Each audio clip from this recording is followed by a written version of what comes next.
받는 부종? 사실 대다수의 부종은요, 부종이 나타났다가 저절로 사라지는 일시적인 부종이거든요. 그러니까 우리가 특별히 이걸 빼기 위해서 노력을 하지 않아도 그냥 좀 생겼다가 자연스럽게 사라지게 되는 거죠. 그걸 확인을 하려면 일단 우리가 부종이라는 개념 먼저 알아야 될 것 같아요. 우리 몸은 뭐 나이에 따라 성별에 따라 다르지만 일반적으로는 60에서 한 70% 정도가 수분으로 구성이 되어 있거든요. 대다수의 수분은 우리가 알고 있듯이 혈액에 많이 있죠. 그런데 혈관 안에 있는 혈액이나 림프관 안에 있는 림프액 같은 것들이 어떤 이유에선가 빠져나가는 거예요. 그러면 세포와 세포 사이의 간질액 같은 데에 이런 수분들이 고이면서 몸이 붓게 되는 거죠. 그래서 몸 전체 어디든지 부종이 생길 수 있지만 일반적으로는 주로 중력 방향으로 아래로 많이 몰리게 돼서 다리에 많이 하지 부종을 호소하시는 분들이 가장 많고요. 또 우리 밤에 잘 때는 오랫동안 누워 있잖아요. 네. 그래서 자고 일어나서는 얼굴이 많이 붓는 이유가 이 중력 방향으로 많이 붓다 보니까 얼굴 쪽으로 붓게 되고 얼굴 중에서는 가장 많이 부을 수 있는 데가 조직이 아주 루즈한 눈가거든요. 그래서 아침에 일어나면 눈이 많이 붓는 거죠. 눈이 부어 있어. 이렇게 일시적으로 부종이 생기는 원인은 이제 식생활 습관 때문에 많은 영향을 받게 되는데 야식으로 라면 드시고 주무시면은 다음날 아침에 아마 누구나 다 눈이 이만큼 부어 있어요. 경험을 다 맞아요. 하실 텐데요. 대표적인 나트륨이 많이 함유된 음식이기도 하죠. 이렇게 나트륨이 과다하게 되면 우리 몸속의 삼투압을 유지하기 위해서 혈액 내에 수분의 이동이 굉장히 많아집니다. 그러니까 굉장히 많은 수분을 끌어당기려고 하는 거죠. 그래서 물을 충분히 섭취해 주는 것도 부종을 조금 예방하는 데 오히려 도움이 좀 될 수 있습니다. 삼투압을 좀 낮춰주는 데 좋으니까요.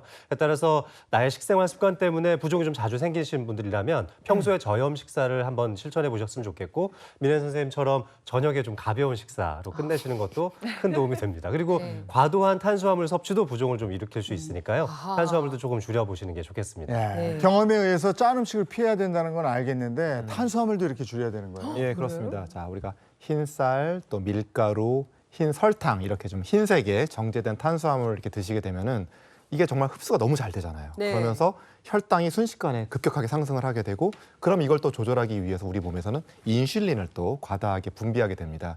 이렇게 인슐린이 과다하게 분비가 되게 되면 이것이 신장의 세뇨관이라고 하는데 작용을 해서 나트륨과 수분을 최대한 흡수하도록 작용을 하게 됩니다. 그렇게 되면 어떻게 될까요? 우리 몸에서 이 나트륨과 수분이 소변을 통해서 빠져나가지 못하게 되고 그렇게 되면 바로 그 결과로 우리 몸이 또 붓게 되는 겁니다. 악순환이네. 근데 어쩜 저렇게 맛있는 건 다 몸을 붓게 만들까요? 보면서 이 아침에 너무 배가 고프네요.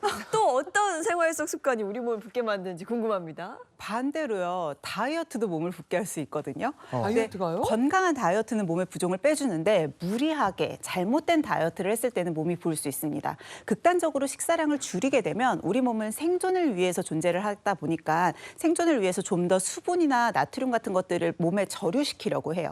그러면서 전해질 불균형이 오게 되고 이제 다이어트를 막 하고 있을 때는 사실 어느 정도는 식단을 조절하니까 그래도 쉽게 호소하지 않으시는데 끝나고 일반식으로 돌아가자마자 쉽게 붓는 거죠. 제가 실제로 봤던 환자분 중에서 한 분도 꽤 젊은 여성분이셨는데 2달 안에 20kg 정도를 뺐어요. 근데 이분이 고도 비만에서 과체중 정도로 이제 뺀 거라서 당연히 이 정도의 체중을 감량하고 나면 되게 건강해지실 줄 알았대요. 네. 근데 너무 몸이 붓고 피곤하고 무겁다라고 찾아오셨거든요. 어느 정도로 많이 부으셨냐면 아침 저녁으로 이분이 체중을 다이어트 때문에 계속 재셨는데 2kg 정도 차이가 났대요. 사실 의학적으로 그 정도면 약간 병적인 부종을 의심을 하거든요. 그리고 젊은 여성분이다 보니까 갑상샘에 문제가 있나 이래서 혈액 검사 같은 것들을 다 해봤는데 이상이 하나도 없으셨고요. 결론은 너무 무리하게 또 급격하게 다이어트를 하다 보니까 근육량도 너무 많이 빠지고 체내에 전해질의 불균형이 생긴 거예요. 그래서 이분이 식단을 다시 일반식으로 돌리는 게 아니라 단백질과 또 무기질을 충분히 보충하는 식단으로 바꾸고 나서 부종이 굉장히 많이 완화됐던 케이스도 있었습니다. 뿐만 아니라 우리가 수면 부족을 겪게 되면은 또 부종이 잘 발생하는데요. 충분한 숙면을 취할 때 우리 호르몬 밸런스라든지 또 신체의 회복 과정도 상당히 도와주고 좋아지는데요. 특히 제대로 잠을 자지 못했을 때 신체적 피로감을 많이 느낄 때 교감신경계를 흥분시켜 줄 수 있는 스트레스 호르몬, 콜티졸 호르몬 분비가 많아집니다. 이럴 때는 우리 몸이 위기 상황이라고 생각하면서 나트륨이나 수분을 우리 몸속에 많이 가둬두려고 하는 성향이 생기거든요. 그러니까 부종이 더 많이 생기겠죠. 따라서 숙면을 충분히 좀 취해 주시면 신진대사도 좋아지고 혈액 순환, 또 체액 순환에도 상당히 많이 도움이 되니까 부종을 좀 예방할 수 있을 겁니다. 저도 확실히 피곤하면은 잘 붓더라고요. 근데 그렇게 피곤해서 붓는 거 말고도 제가 너무 억울한 게 주로 이제 하체가 또 잘 붓거든요. 근데 이제 좀 많이 걷거나 서 있으면은 다리가 좀 날씬해지고 부종이 좀 사라질까 싶어서 오래 서 있으면 부어요. 그래서 앉아볼까 하고 이제 편집을 하잖아요. 또 부어요. 아니 서 있어도 붓고 앉아 있어도 부으면 내 다리는 원래 부어 있는 건가? 이게 원래 내 다리인가라는 생각이 들 정도로 억울하거든요. 억울하죠. 근데 이렇게 장시간 서 있거나 앉아 있는 것도 이게 부종을 일으키는지 진짜 궁금해요. 예, 맞습니다. 맞아요? 다들 궁금해하시죠. 이렇게 매장에서 이렇게 오래 서서 일하시는 분들, 이런 분들 다리 많이 붓는다고 얘기하시는데 네. 이렇게 오래 서 있거나 또 이렇게 오래 앉아 있는 이런 자세 자체가 이 혈액 순환에 굉장히 좋지 않은 그런 자세거든요. 심장에서부터 피가 돌아갔을 때 가장 먼 쪽.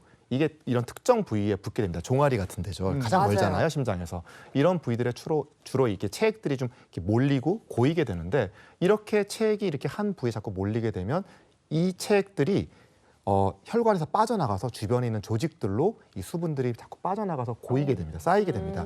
이게 바로 부종인 거죠.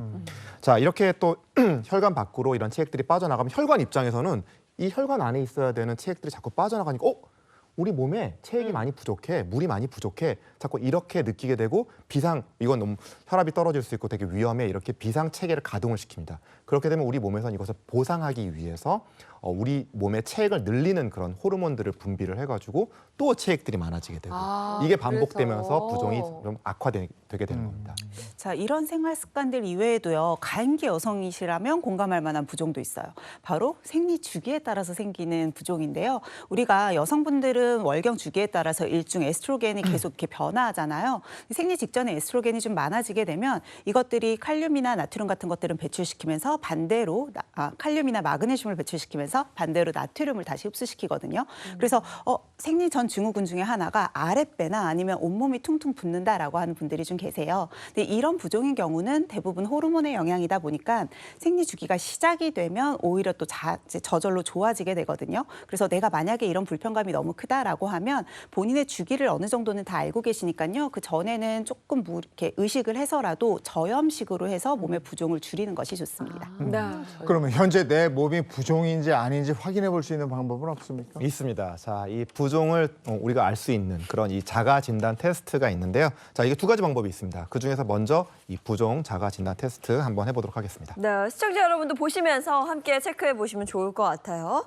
자, 1. 오전에는 얼굴이 퉁퉁 붓고 오후에는 붓기가 사라진다. 오. 2. 반지가 안 빠질 정도로 손가락이 붓는다. 3. 양말을 벗고 난 뒤에도 30분 이상 양말 자국이 남아 있다. 오. 이렇게 세 가지 먼저 봤는데 희용 씨는 이 중에 몇 개나 해당돼요? 전 지금 다 해당되는 것 같으면서도 2번이 헷갈리는 게 저는 아침에는 반지가 안 껴지고요.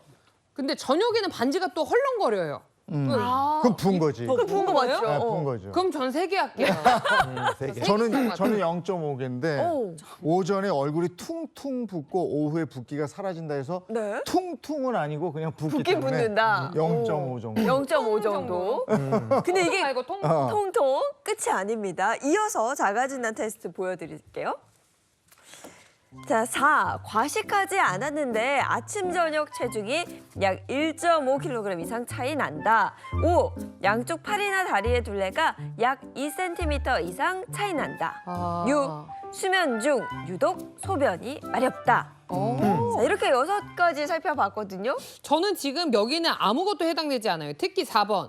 과식하지 않았는데 체중이 1.5kg 이상 차이가 나는 게 아니라 저는 먹어서 1.5kg. 먹어서 대타신 것 같기 때문에 저는 한 3개? 3개 정도 해당되는 것 같아요. 총. 3개 정도. 저는 1.5개네요. 1.5개. 여기는 수면 뭐가? 중에 요즘에 이래. 소변이 중에 마렵다. 이거는 노화 과정인가? 이거 궁금해요. 몇 개나 해당돼야 부종으로 볼 수 있는 거죠? 그렇죠. 우리가 이제 자가 진단 테스트 우리가 이렇게 행복한 아침에 여러 번 하면 보통 뭐 2개, 한 3개 정도. 했는데 맞아요. 근데 불행하게도 6문항 모두 이 부종을 의심할 수 있는 하나라도 있다. 하나라도 있습니다. 하나라도? 예, 그런 증상이기 때문에 자, 이렇게 여기에 내가 한 가지라도 좀 해당한다 이러면은 자기의 이게 평소의 이 생활 습관, 식습관 이런 걸 한번 좀 돌아볼 필요가 있겠습니다. 혹시 내가 부종을 좀 일으키는 나쁜 습관을 갖고 있는 건 아닌지. 근데 살살게 나는 아무래도 이런 나쁜 습관이 없다 이럴 수도 있잖아요. 네. 그런 경우에는 혹시 내 몸에 이 부종으로 나타날 수 있는 그런 혹시 질환이 있는 건 아닌지 가까운 병의원을 찾아서 검사를 받아보시는 것이 좋겠습니다. 네, 부종 자가 진단 방법 2가지 알려주신다고 했는데 첫 번째는 방금 해봤고 나머지 하나는 뭐예요? 자, 우리가 발목을 체크하면은 부종인지 알 수가 있습니다. 발목, 발목이 그 발목 안쪽에 보면은 복숭아뼈 다 아시죠? 네. 약간 네. 튀어나온 그 복숭아뼈에 이 우리 5손가락 중에서 엄지 손가락 빼고 이 4개의 손가락을 딱 대봅니다. 그럼 이렇게 높이가 좀 올라가겠죠? 네. 바로 요 윗부분을 반대쪽 손으로 이렇게 세게 눌러보는 겁니다. 아. 세게 누르는데 20초 정도 한번 눌렀다가 딱 뗐을 때 이게 이제 뚝 들어갔다가 나올 거 아니에요. 이게 10초 안에 이 푹 파였던 자국이 사라지지 않고 남아있다. 다 펴져야 되는데 그렇지 않으면 이때는 이거 부종을 좀 의심해 볼 수가 있습니다. 궁금하다. 예, 이렇게 누른 자국이 그대로 남아있는 것을 어려운 말로 함요 부종이라고 하는데요. 자, 이렇게 이 함요 부종이 딱 있다라고 하면은 우리 몸의 체액이 4에서 5리터 정도 쌓여 있는 것을 의심해 볼 수 있겠습니다. 자, 우리가 진단 방법 말씀드렸는데요. 한번 우리 정말 있는지 한번 확인해 보기 위해서 우리 재영 MC님하고 우리 시험 씨 나와서 한번 확인 한번 궁금해요. 해보도록 할게요. 예. 오, 아, 그래서 발목 양말 신고 오라고 그랬구나. 저도. 꼼꼼해. 오, 자, 한번 우리 의자만 있으면 됩니다. 우리 여러분 시청자분들도 집에 의자 있으시잖아요. 식탁 의자나 네. 이런 네. 거 가지고선 한번 해보시면 좋을 것 같아요. 자, 우리 한번 아까 들으신 대로 한번 해보도록 할게요. 자, 여기 복숭아뼈 이렇게 있죠? 복숭아뼈 있고 아까 손가락 여기에 4개. 4개를 올리고 예. 이 부분을 반대쪽 손가락으로 반대쪽 이제 왼손으로 손으로 이렇게 세게 한번 눕니다. 10초 정도를 세게. 예, 세게 눌러. 눌러야 됩니다. 강하게 누르지 말고 세게 누르면 이제 그 후에 떼보는 건데 사실은 이제 임상에서 보면은 정말 명확하게 정말 부어 있는 분들이 있어요. 그런 경우에 이제 뭐에서 간질환이 있거나 그런 경우에는 의사 선생님들은 주로 여기 정강이뼈 앞쪽 여기 보면은 피부가 있고 바로 살이 없이 바로 뼈가 나오는 그런 지역이 있거든요.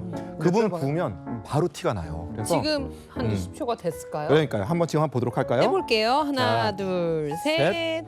자, 떼보면 지금 잘 보면 약간 들어가 있습니다. 그죠? 아침부에. 근데 바로 나오네. 바로 금방 나오네요. 돌아왔는데요? 아침에 좀 오. 부으신다고 했는데 이건 뭐 안 병적인 뭐 봐. 함요 부종이나 오. 그런 건 아니신 아니, 것 같아요. 멀쩡하네. 신기하다. 멀쩡해. 예, 지영 MC님도 한번 해볼까요? 자, 복숭아뼈 요거요? 있고요. 예, 4개. 하고 요 위쪽 반대 손으로 세게 예. 누릅니다. 20초 정도 누르고. 약간 아플 예. 정도로 눌러야 돼요, 그렇죠. 선생님? 자, 20초 정도 지났다고 한번 생각을 해보시고 자, 한번 떼보도록 할게요. 한번 테스트. 예, 한번 떼볼게요. 오, 들어갔는데요? 잠깐만. 어머. 자, 우리 아, 10초 저거 동안 손톱 간지 한번 자국 여기 같은데? 시계로 한번 10초 동안 보도록 할게요. 조금씩 나오긴 하는데 예. 아, 그러네. 그래도 예, 확실히 희경 씨가 더 건강. 그러니까요. 네, 그러네요. 재영 씨. 남자분들은 좀 붓기가 좀 덜한 편이시긴 한데 예, 네. 그래서 조금 있어서 네. 조금 생활 습관, 식습관 한번 좀 약간 네. 체크해 보시는 것이 좋겠습니다. 아, 요렇게. 예, 예. 신기하다. 자가 알겠습니다. 테스트. 네, 고맙습니다, 선생님. 네. 이건 뭐 집에서 지금 당장이라도 아주 간단하게 확인해 보실 수 있으니까요. 시청자 여러분 한번 해보시면 좋을 것 같습니다.